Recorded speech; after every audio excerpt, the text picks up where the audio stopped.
I'm Chris Fox, and this is the Additive Report.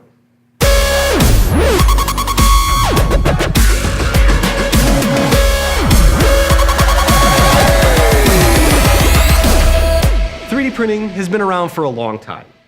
Since, well, something like 1984. But it started out as a tool for prototyping. It was a way for engineers to create modeled parts in the real world without doing any real manufacturing, or going out to the shop to ask a machinist for help on a CNC part.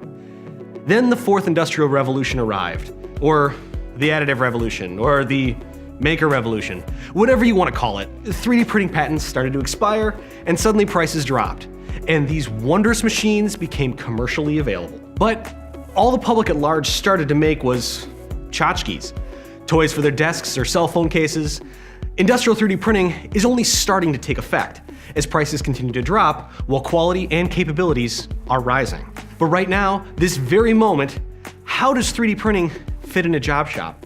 You're not going to buy a $1 million printer to make parts that you have to machine later, unless it's absolutely necessary for a specific part or a specific customer.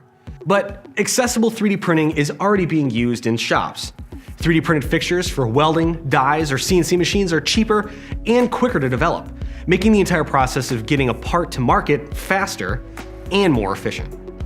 It's still only for specific use cases at the moment, but 3D printing has entered the shop and it will only become more prevalent as we move forward.